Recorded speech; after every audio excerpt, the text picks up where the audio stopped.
Hi everybody, it's Olivia Sheldon with LiviaWell, and I've gotten a request for forward bends. So I'm going to show you the standing version of forward folding and then the seated version. So first, I want you to just take your feet a little further than hip distance. So that way, and by the way, if you're really flexible, you're going to want to bring your stance even shorter because your head's going to reach the floor, hopefully. And then if you are a little less flexible, you're going to go feet wider. So wider is going to get your head down close to the floor. I like to turn my toes in a little pigeon-toed because that gives me a better stretch into the outside edges of my ankles. And then all you're going to think about, a lot of people when they bend forward, or especially when they come up, they round their back. So I really want you to think about truly folding from the crease of your hip just like a hinge. So we're going to stick our butt out and bend our knees a little bit. We're going to pretend our hamstrings are really, really tight. And then still folding from the crease of the hip, just nice and slowly, going down, down, down, down, down.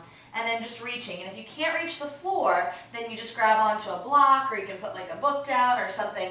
But slowly folding in half. So I really want you to maintain that nice long extension, and then that bow down is going to happen. Now I happen to be really flexible in my hamstrings, so this is easy for me. It's not easy for everybody, so if it's hard for you and challenging, that's completely normal. It's just something you keep working on, and think of your hamstrings like chewing gum or rubber bands. Like they're just strings, so you just have to keep slowly extending and elongating them, and then they're just going to get a little more flexible. So we're going to fold down.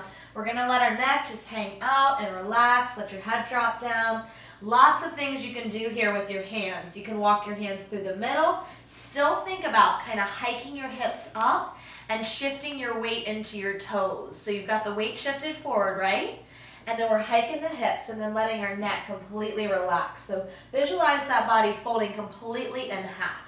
And then maybe taking the hands to the outside edges of the feet so you can kind of grip and hold on. So you've got nice, strong, stable stance. And then elbows go wide, and that upper body, use your strength in your upper body to pull you down a little bit further. You can tuck your chin to your chest and look up at your booty. Or just relax your neck and just, again, letting it hang out. That always feels best to me. Couple other things you can do. I really like this. Thumbs crossing and hands come into a prayer. And just let your head drop through, and I take light little bounces. It's called limbic stretching. So just a little bit of bouncing and movement just to kind of open up through your back and your shoulders. I mean, while you're here, you might as well get more bang for your buck and get everything stretched out. And then one more version is maybe to interlace the hands, because I like to keep the hamstrings constantly stretched, but then I'm just adding some nice shoulder stretches. And this is, you know, reaching those hands over the head. Not everybody's going to get those hands to the ground, but we try, and just by trying, you're going to get the flexibility that you need. Maybe the hands just come to here today. Maybe we're just working on interlacing the hands behind the back. When you do that, squeeze the shoulder blades together, and then extend the arms up. So hanging in that hamstring forward fold bend for about 3 minutes, that's going to give you a nice muscle memory and keep that flexibility there for forever and ever, we hope.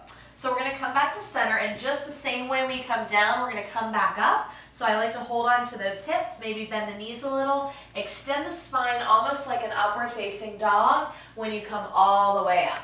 Good. Whenever you go forward, it's always good to get that nice counter stretch. So we'll just bend the knees, and like we're doing the limbo, we'll take a little back bend there. Oh, that feels so good. All right, so now come down. So we're going to take the seated version of that. So have a seat. And then extend those legs forward. And it's the same principle. We're going to get the booty out from underneath us, and have the sit bones nice and rooted.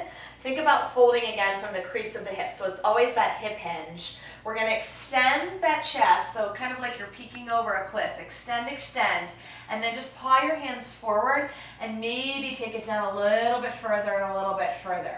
And some of you will be able to reach your feet, so yay for you. And if you can't, just hold on to the shins and be okay with that. So it's okay wherever you are. Remember, if you're feeling it, then you're doing it the right way. So we extend, we fold, maybe we reach the arms around, and extending even more until the forehead is kissing the shins. So we'll extend and then take that bow. So remember, fold from the crease of your hips. You can always, if you need to, maybe even put like a pillow underneath those knees. So if you're not, you know, feeling those hamstrings are ready for a deep stretch, just start slow and then work your way up. They will improve, and your flexibility is definitely going to get better and better with time. So thanks for joining me, and hope to see you next time on LiviaWell. Namaste.